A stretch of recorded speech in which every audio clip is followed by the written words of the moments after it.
Kawasaki Mini Dash 200A to guys. So yung problem ito guys,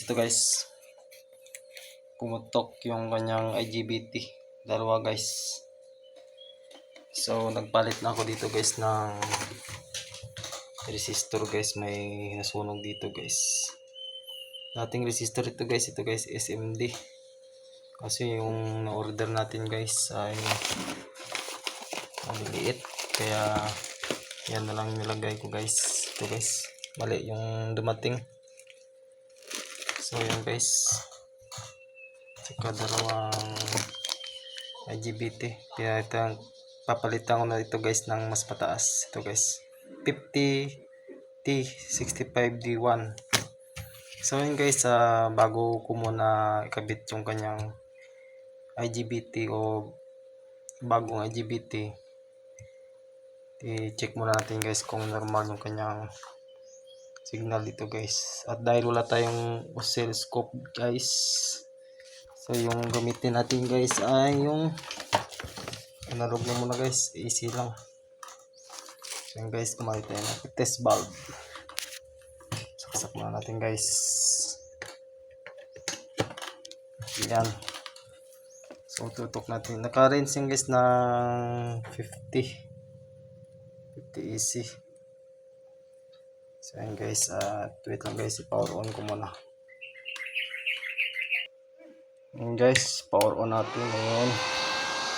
Nag-power na. So test natin dito guys, yung dalawang paanang sa pin number ayun. Baliskad yung palo nyo guys. Bigtarin natin yung test probe. Ayan guys, may masukat tayo 14 volts AC. Hindi naliskad dito sa taas. Hindi lang yung stick na. Ayan, meron. Ayan, so guys, so baliktarin natin yung test probe guys. Ayan guys, pag baliktarin guys, wala siyang reading. Dito naman ay ayan, baliktad yung reading. Ayan guys, pag testeran ko yan, baliktad yung reading talo niya. So may problema po ito guys sa kanyang control card. Check natin din guys, kasi kung kabit natin to, puputok yung bagong IGBT natin. So testing muna natin guys, at check natin dito guys yung kanyang IC dito. Meron yung guys dito guys, yung control IC nya dito manggaling yung signal. So yun guys, tanggalin ko muna yung kanyang screw. So yun guys, natanggal ko na guys. Dito tayo mag check guys, check natin itong dalawang MOSFET. Yun guys, MOSFET yan guys. At ito yung kanyang PWM IC. Yung number nito guys, baka ano ito guys, SJ3525.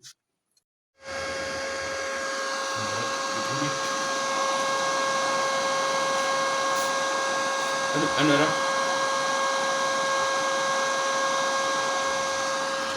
Ayun guys, nagpalit tayo ng dalawang MOSFET guys, 4688. So yun sa guys, ditong section guys yung kanyang PWM control board. Okay guys, balik tayo dito guys. Bali nagpalit ako guys ng dalawang 4668 guys. ano guys, MOSFET NP channel ito guys. Tingnan natin mamaya guys kung so normal guys, na yung testing natin kanyang guys kung signal guys. ano ba yung kanyang signal guys, puntang guys IGBT. yan yung So, ito, sister guys, yung resistor, guys. 22 ohms at So yun guys, yan guys, resistor na po AC. signal dun sa Sukat tayong gate sa kapit sa 8 source. volts. Guys, meron Yan na guys, AC. malapit sa 8 Kanina volts. guys, wala yan guys. So sa kabilang AC yan guys, sa kabila guys, naman guys, meron ito na, guys, yan Yan. Ganun guys. So, kabitan na natin ito, guys, pwede na natin ng itong kabitan ng bagong MOSFET IGBT, guys. guys. IGBT pala guys. Yan. Testing natin guys kung merong output. Okay. At ayun guys, testing natin yung kanyang signal guys. Yan, naka hertz tayo guys. Digital nasa 46.75 kilohertz. Yung sa kabilang MOSFET guys. Ngayon guys, pinalitan ko guys kanina. So, yun guys, yung mga resistor na sira. Mas mataas Ayun yung guys, mic guys. pagpalit na tayo or maglagay na tayo ng IGBT. Grahe. At patesting natin guys kung meron ng output ito guys. Edit natin guys. Lagyan mo natin ng guys.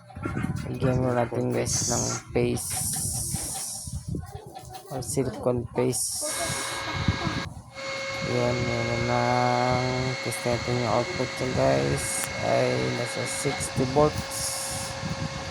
Yan, DC yan guys, DC. Mayroong polarity.